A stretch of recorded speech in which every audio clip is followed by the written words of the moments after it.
Hello everybody, welcome to the show. I'm Alex.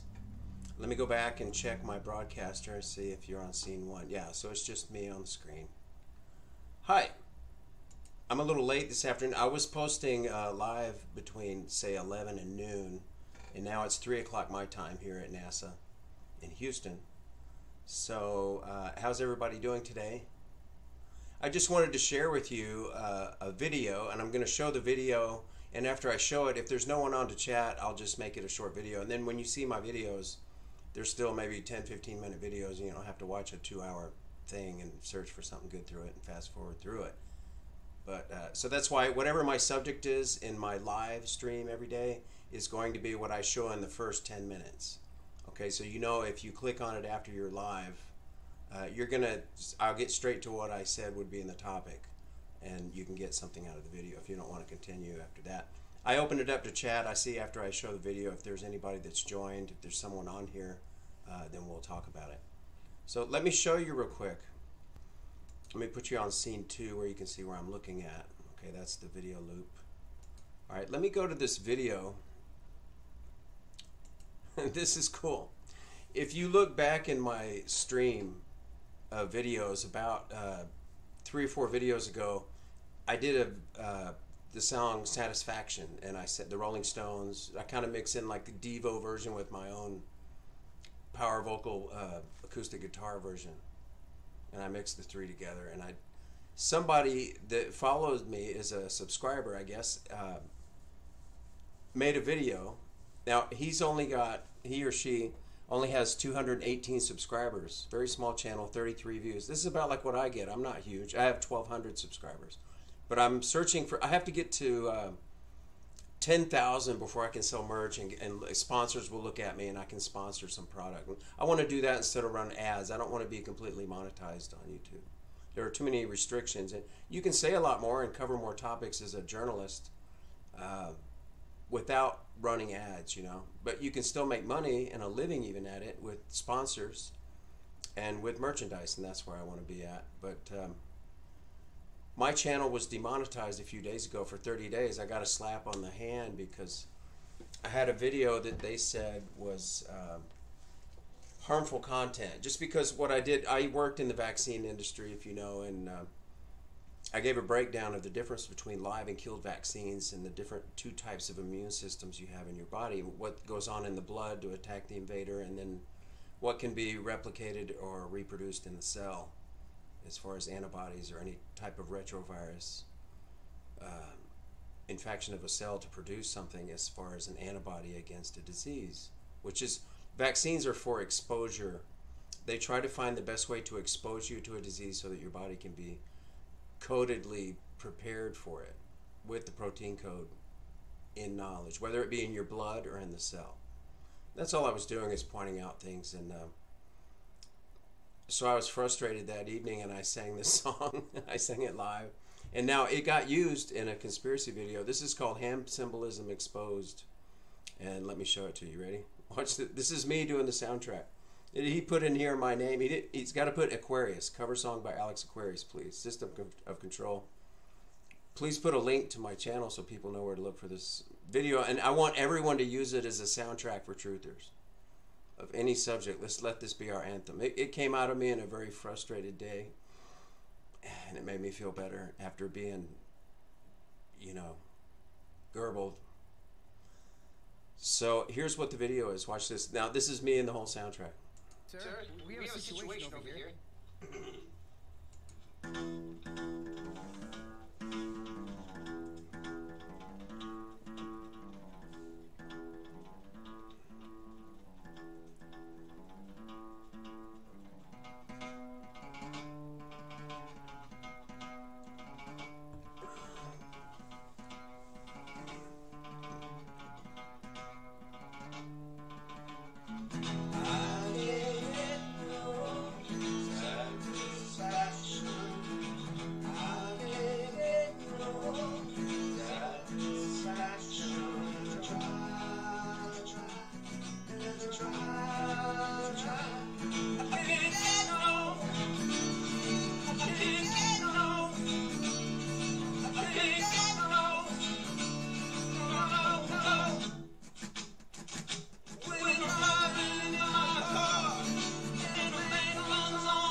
Have a great day. Please hit like, subscribe. Have a better day than I'm having. Now, isn't that cool? Man, it makes my song sound even better. I was just cathartically venting at the end of a day after I got demonetized and all the... They actually had a top team meeting at YouTube about my video that I did on as a vaccine manufacturing insider. And I said... And they accused me of having harmful content and demonetized me for 30 days. I have to raise up the hours viewed on my channel and the number of subscribers before I can come back and be monetized. And I want to get to 10,000 so I can attract a sponsor and begin to sell some merchandise so I can keep doing this and working part-time and I don't have to have a full-time job. So please help me. Let's see who's in the chat. Or I just need to go to a different screen. Got 2 viewers. Hello. I get them. Hey, Alex, I'm going to say, shh, don't tell me. There you go. Is that you, Survev? Are you control? What was the name of the channel? System of Control. That was cool. I like it. I like it when I'm watching the... I saw it last night, and when I looked up my comments on my channel, you know how you go back and you look at your YouTube channel. If people start sending links and they're sending spam, or they're trying to send you something nasty, or do what, you have to control those, and they go into a bin that waits for your review. So I reviewed that, and I thought, I better click on it. And when I was watching, I was like, damn, that's nice. I like it. I like it. Spread it around. Let's spread it around. I want to be the anthem music for truthers. If you like that song, let it spread around. It's got a lot of energy in it. I was severely frustrated that day when I made it. So it should work. It's got true intention in it and all the energy it needs. It literally was cathartic at the end. I was like, I literally did feel better, like I just meditated when I sing a song like that. And then the topic's on cue with the whole day I've been having. And it just spills it all out through poetic justice. You know, it's nice. You don't have to be specific, and you let it all drain out of you. It's like draining a pussy boil, you know. You just have to squeeze it until everything's gone. So I feel like a pussy boil. Let's see what's going on in the chat. Hello, guys. Yeah, I just went for a walk. It's really hot outside, and it's extremely sunny. And I had surgery, you know. I had surgery 2 months ago on my left cheek right here.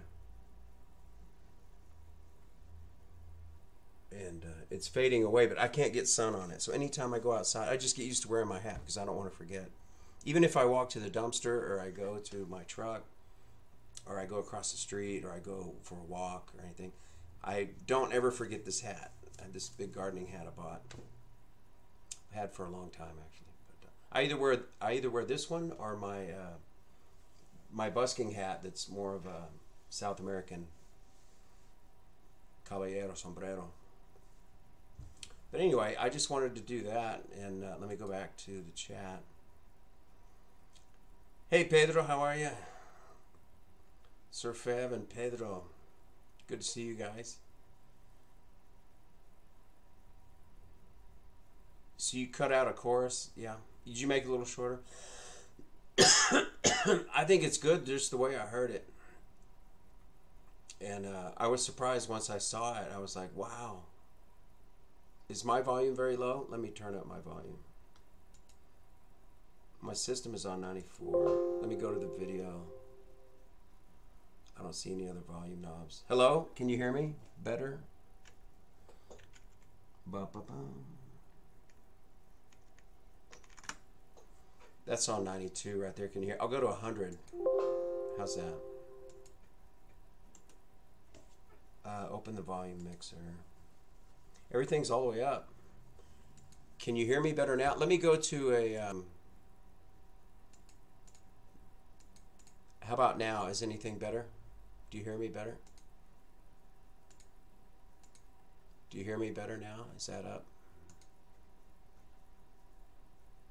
I'm turning up all the volumes on any video I see that's open in my tabs.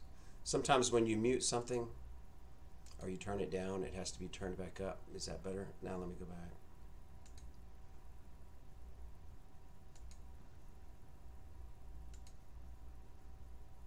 Yeah, is that better?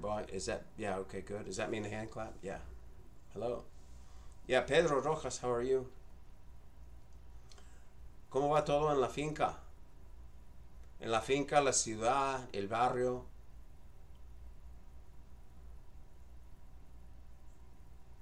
Really not much improvement in my volume? What in the heck is happening? Let me, well, I'm down here in the sound mixer.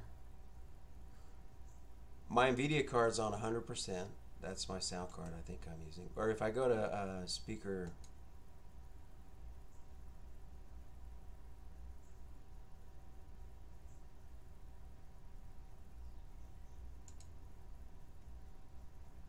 No, it wants me to change things. It's still down. Hold on. Where do I go?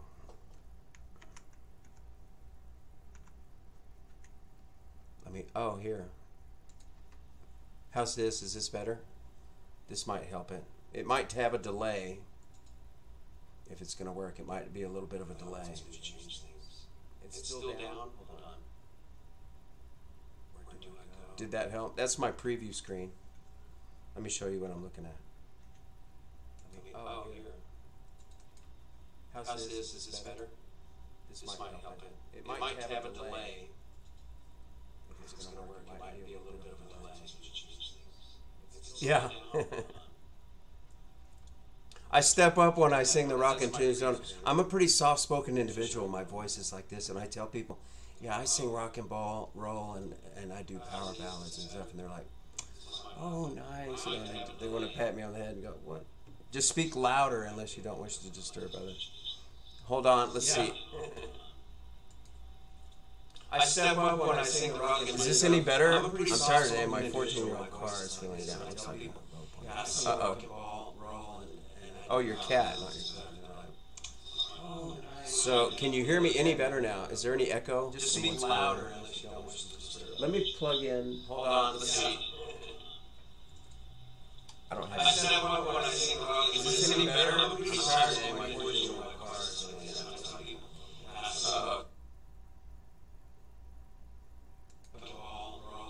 it just started echoing really bad. So, can you hear me any better now? Is there any echo? Just speak louder.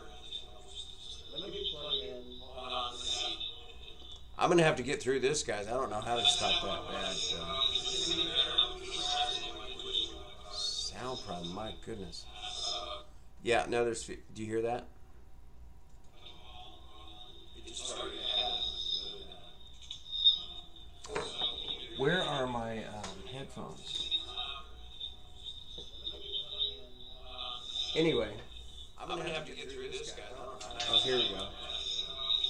Let me plug this in. Just hold on 1 second.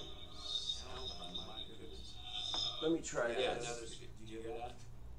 If I go down... How's that? Now I've got it in my ear, so it's not going to echo. Is that any better? Okay. So you want me to... Let's play that music video again. Tell me if you can hear me better now. I've got my headphones on. Let me wait for the delay to stop. That should fix some things. Hello? You said more punch is fine? Yeah, how about now? You mute the studio volume. I did by putting on the headphones. Is it working now?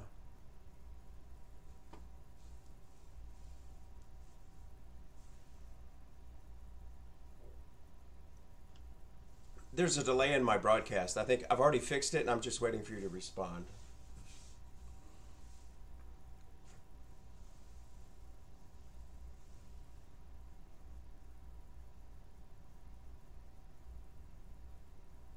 Okay, that's good. Thank you, Pedro.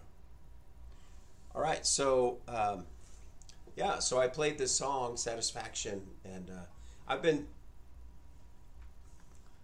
playing that in my street busking when I go, like when I was in Chile, I talk about sometimes. I went to South America, and I made money just by tips and traveled around. And whenever I would get to a town, I would find the place where all the restaurants were and the people eating out on the patios and the sidewalks. And I just became like a restaurant musician. And I would play out in front of the restaurants. And Satisfaction was always a good tune. Everybody knows it. Doesn't matter what language, what country they're from. And I played in a tourist district in Santiago, Chile, and it was called Bella Vista. Thank you, Pedro. It's good now? Okay.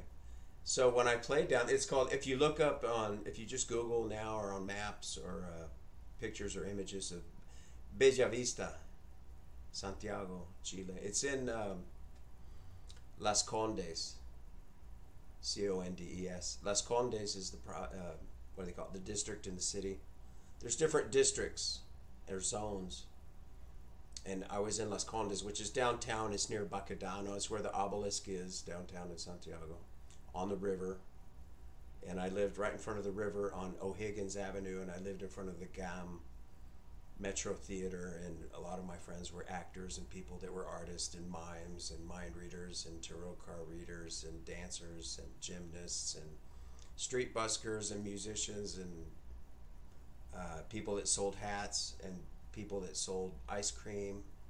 I met people from all over the world. People just like me, they end up staying there as a tourist and then find a job and just kind of live the dream for a while. You know, this was right after my father died. And I went there, and I wasn't working full-time anymore in my career, where I sold vaccines and products for brain surgery and spine surgery. And my whole health science, anatomy, physiology through corporate sales, manufacturing, and marketing, that was all put at a halt when my father had cancer, and he had bladder cancer. He had that for 11 years through all the different complications and things. I wound up living with him, nursing him when he passed away. And after all of that, you know, I got a small inheritance, not a millionaire by any means, but I was able to take off and just start doing my bucket list. You know, I was like, who cares what anybody thinks? Who cares about, you know, putting my resume back together and hunting for another job right away? Who wants, you know, I'd already raised my children. I have 4 children. They're all in their 20s. So it's like, I started early. I started a family when I was 21, so. And I had 4 children in 8 years.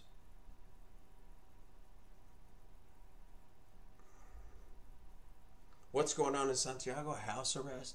What does that mean? Like people can't leave? Or is it, will you get arrested and beat up? They're violent in Chile. They have a lot. I heard about people that, this one girl said her grandfather on their farm, the police came and they were looking for guns and they didn't find any, so they threw him down his well and broke both of his legs. And left. You know, that was just, government came, broke both of your grandfather's legs, looking for a gun, because they didn't find what they wanted.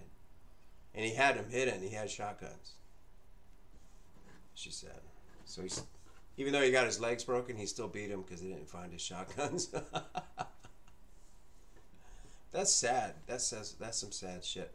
You know, and this is the problem. Whenever there are problems or extremes in society with humanity, I mean, like major disease epidemics or any kind of war scenario or alien invasion or anything, or let's just say a food scarcity, let's say all this meat disappears and we get a second wave of disease or anything like that, you start to see humanity and how they react, and you start getting people that protest, and you start getting people that are patriots, and you start getting people that are preppers, and you start getting people speaking out, and you have people choosing sides, and you have family members choosing sides and for you and against.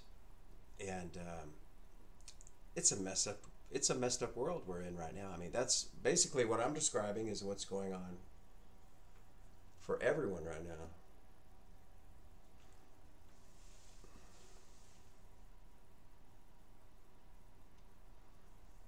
Yeah. I met a lot of people downtown. I know a lot of, I know some taxi drivers that are friends of mine. One is a real good friend of mine. He's a taxi driver. He can take you into anywhere you want to go in Santiago. Makes his living that way. I knew a lot of the restaurant and the restaurant owners, and they were tied to other people that were celebrities on TV and people that own properties downtown and how I got into my building. I lived in a penthouse property in a building on the 21st floor, right in front of the GAM Theater. Those buildings that were built during the Allende Pinochet era, those were the towers everybody lived in. That was like moving on up Jefferson's style, 21st floor penthouse top apartment. And I made all the money to pay all that rent just by singing in the streets below, like 5 blocks away across the river in the restaurant district. Yeah. More checks. You know, the more money we print and start when we start bailing out people, or like right as soon as Obama came into office, he sent out all that money to the car companies, and then they fell apart anyway, and the executives just retired with a lot of money in their pockets. You know, it's like you could see after the conclusions and the history and everything that was written down and all of the conclusions drawn from that history, what happened clearly, and just see that it was bunk. You know, how did they get away with that? Garbage. You know.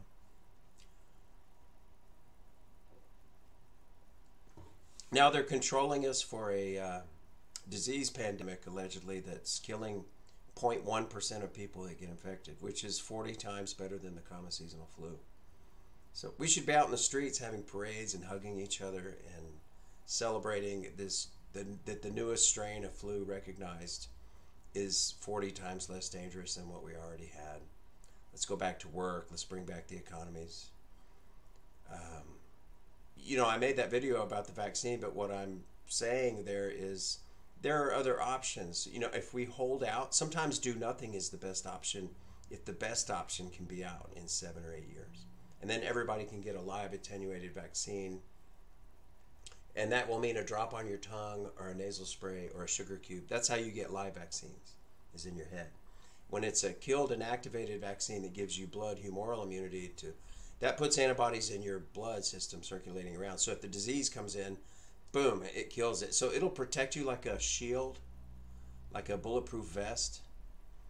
But on the inside, your cell, your body, does not know how to make those antibodies because you haven't been exposed to the whole virus. Pedro, I don't like lockdown, shelter in place, or quarantine, as these have specific cultural, legal, and vernacular common sense meanings. You're right. I mean, they mean a lot more in the legalese of what they put into what you're reading. More than what people just read the sentence and think, oh, whatever I think, I interpret it. But like you said, Pedro, there's a lot of legalese in this stuff, and what they're meaning is not what you think. Just like we say, like everything you've been taught is false. It's the opposite way, you know. Quarantine does not apply to healthy people. Exactly. You know, the best way to get over a virus is you are exposed to the actual pathogen in the field, okay? That's the absolute best way, is to actually get the disease, survive it as a young, healthy individual, and I got a short cord for my headphones here, and get over it and recover, and then you've got active antibodies. If you're a woman, you can pass those antibodies to your progeny, to your baby, your children, through your mother's milk. And that's why even though a baby cannot produce antibodies or has a developed immune system for, 2 years? 1.5 to 2 years at least. Different in some babies. But that's why the mother's milk puts these passive antibodies in the blood system and kills whatever may attack the baby, even though the baby can't produce anything. That's the same thing as a shot. Whenever you get a flu shot, it goes in your skin just like it's been shown on some of these videos from the vaccine man. There's a portion or a fraction of a genetic code that gets put in a vaccine, suspended in an oil emulsion or a metal derivative of mercury or aluminum hydroxide. That creates an adjuvant reaction as something that's unrecognizable is good by your immune system, and creates the white blood cell, T cell, macrophage response, the blood system humoral immune response. That's your first outer wall of the fortress. That's your turrets and your outer wall and your archers, and that's what stops the disease pathogen from coming in and attacking you. In numbers against numbers, you know, mano a mano, you know, fighting troops on the line. Now, inside your body, you can make antibodies for that disease, or the disease can replicate in the cell and make more disease. And if it gets to the tissue, usually what a virus is looking for is a tissue that it likes to replicate in. And a respiratory syndrome virus prefers the lung tissue. So you may hear of some vaccines being made from human lung tissue culture. That's a retrovirus. I don't know if retro applies to only animals, but anytime you take a virus that you find in the field and you put it in a human lung tissue, now it's a retrovirus because you've sent it through a back passage to recultivate in another tissue. It will pick up the protein codes and the globulin reactors and the different things for a chicken. If you put it in chicken egg embryo, or if you put it in a human lung, then it's got the human. If you put it in a monkey liver, it's going to pick up monkey genes, or the exomeres and the telomeres, or the connections that are made when things are recognized. Like if an antibody just passes a pathogen in the blood and doesn't even recognize it, that's because the telomeres don't match. The telomeres are like the fingernails on the fingers of the code. When those wear down or you clip them all off, even though they might recognize a pathogen in the blood, they might not connect because everything's weakened. It's called attenuated. It's retropassage. Every time you pass it through an egg, it takes, by the time you harvest it at 11 days, process it, dilute it, filter it, reconstitute it, put it back in, inoculate another 1,000 eggs. You multiply and so on and so on and so on. Each time you do it, it's exponential. But you have to have that time, and it's only 2 retropassages in tissue culture that you can do per month. So my only point of the videos I've been putting out is that there's a difference between a live vaccine, which is the attenuated virus that would take 7.5 to 8 years, that we should wait for before it's mandatory worldwide. It's my opinion as an insider with manufacturing vaccine experience. Or if you want to shortcut safety and time, you can make a killed vaccine, which will have these adjuvant reactions, it's not 100% safe, okay? It's not 0, but I'm not even going to get into it. But if you would rather prefer to have one or the other, the live attenuated vaccine, whatever tissue it's retro through, will give you the ability to manufacture antibodies in your cells. If you take a portion or whatever is not whole, there are whole virus vaccines, which we call live, and there are fractally or partially whole vaccines, and those are inactivated in formalin or formaldehyde. So people need to know, if people are thinking, hey, I'm just going to take whatever any government says and they'll let them shoot it in me, it's got to protect me, and I'll be vaccinated, and then I'm immune. No, you're not. I mean, and I'm not being a harmful bill or nothing, even though I got demonetized for 30 days. I have to come back with more subscribers and more hours of watch time. Like I said, please help. Please share this. Frustrating. It's to know something. That'd be like, I told somebody, it's like if you went to an auto mechanic and your air conditioner wasn't working, and he said, we have to change your oil before your air conditioner is going to work 100%.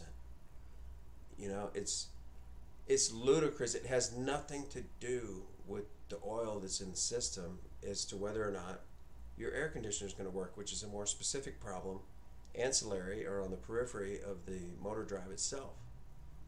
So you're not differentiating, you're being ambiguous. I'm not saying that the foundation of these people can't pay for a good disease vaccine that may be researched, but it's going to take years. We can't be impatient and say, oh, we've got an outbreak now, and we feel like we need to control it now because the death rate is so high, which is questionable, that it's pandemic.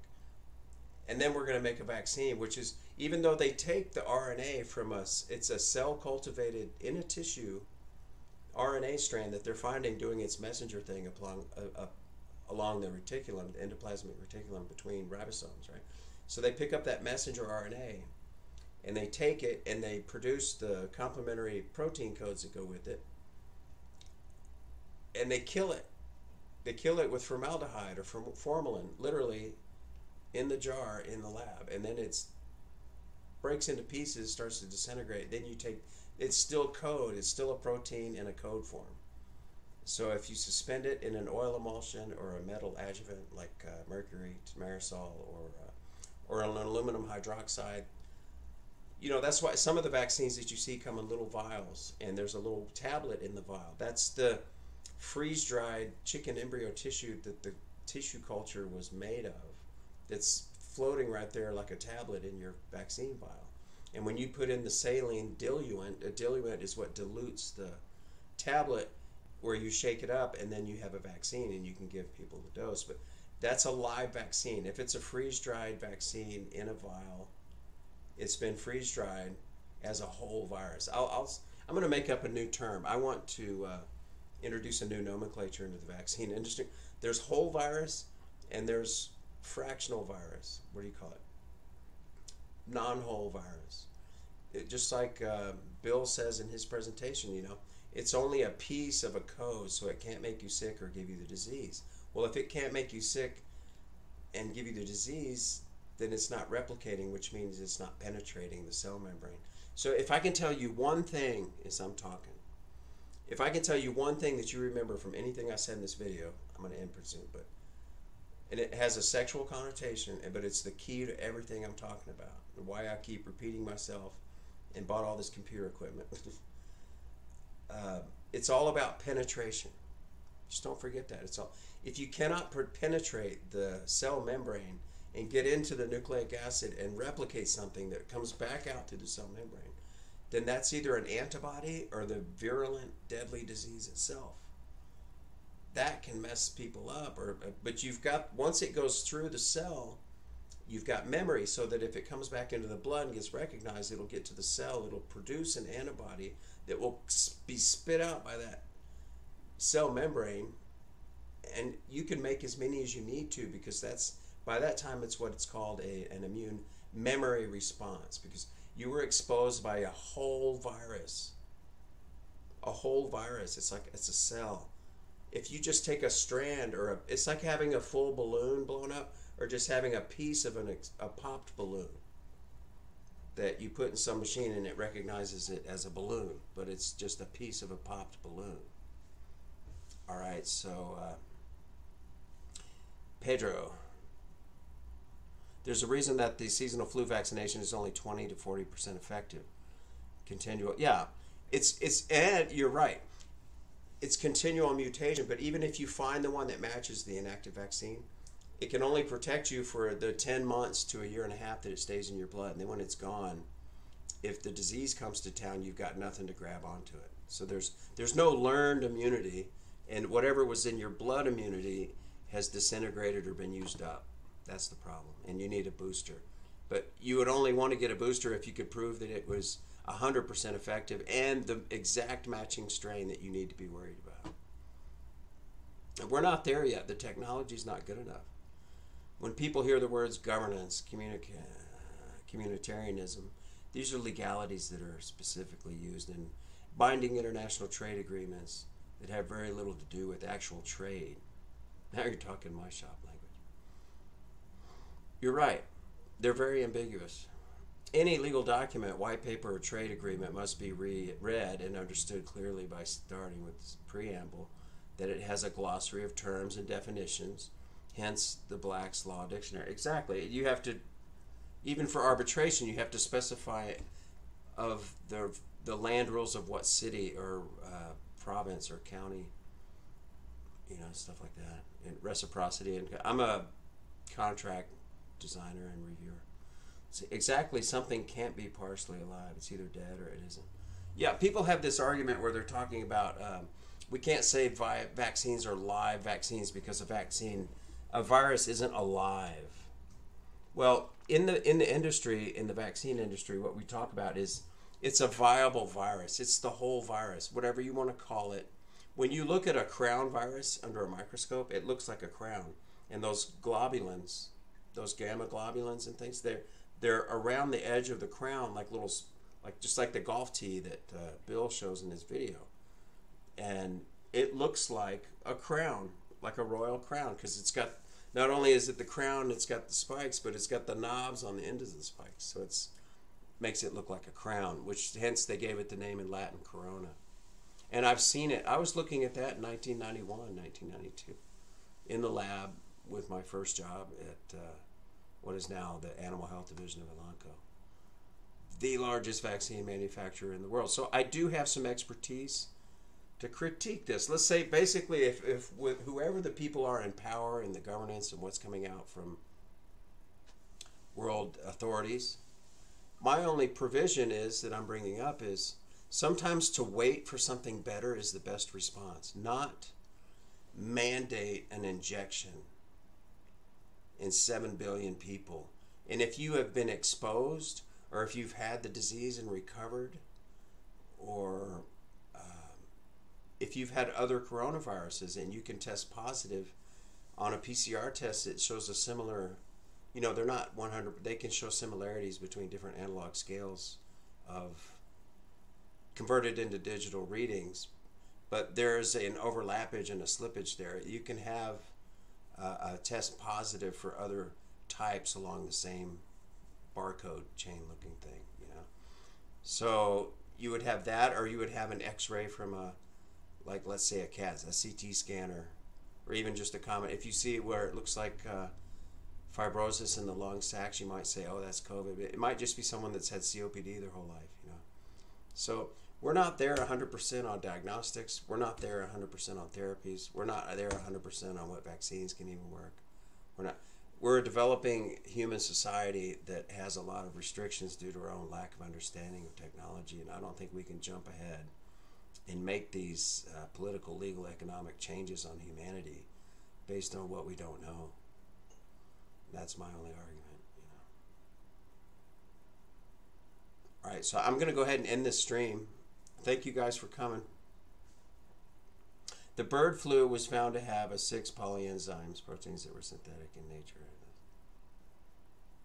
Exactly. They were manipulated. What they will do, that's where the retrovirus comes from. Whenever you let's go running out in the field and we're picking dandelions and we go, oh, look, a virus, and we pick it up and we put it in a test tube. That's called field isolation of a virus. So if you might find that in a tissue of a human that's dead and suspect and pull it out of their blood, out of their infected oozing lung tissue in the autopsy or whatever. Now, once you take that virus and you've isolated it and you go and you bring it to the lab and you go, now what do we do with it? Let's grow it. Grow it in what? That's your question. Now you're looking for a retro tissue to infect, to become your tissue culture of your vaccine you want. You want to produce a vaccine. If you want a live attenuated vaccine, you're going to have to do that about 200 times. Infect a cell culture, get it all infected and ravenous looking, gross, and then chew it up, filter it, process it, and then infect a whole bunch of new tissue culture that you got and bring that to an infectious, nasty level and keep doing it. And you might have to do it 200 times before that live virus is weak enough to not kill you or give you the clinical disease if you're exposed to it. It will replicate in you, and it will even go through the cell. It will penetrate the cell membrane, like in that video. But it will be so weak that you can have it and test positive for it, and not be sick or have any clinical clues or symptoms or even know of any way, form, or method that you ever even had that disease or ever suspected you did, because you're a perfectly healthy individual. Now, 98% of humans today on Earth could completely test positive for that crown bug, because there are about 15 that have been in humans, and all animals have them. You can have antibodies in your blood made for something for another animal that doesn't affect you clinically, that you're not going to use, but somehow got made. Now, I've seen that in investigative papers. White papers, what they call them. The inventor of the PCR test stressed that it was not fit for diagnostic purposes, but to amplify degraded samples. Exactly, it's electrophoresis, which basically you heat it up and you send electricity through it through a dipole method. And what it does, it stretches out the enzymes and it gives you a smear, but it looks like a barcode. And it amplifies, it's like, and so on and so on and so on. It exponentially multiplies. And as it goes out, it's breaking up in this enzyme under electricity in a heated plasma form. So I was looking at PCR results of the strands in 1991, 1992. That's when I first saw the coronavirus under the microscope.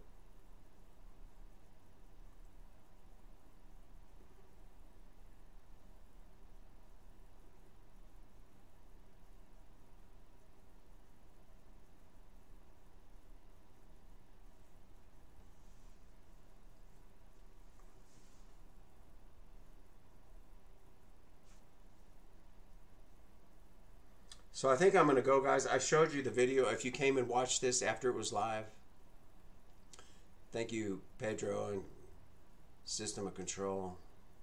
Sir Fab. All right, guys. I appreciate you. I'm starting off here, and please come back. Sometime tomorrow I'll put up another video. And I appreciate you. Love you guys. Later. Have a great day. Bye.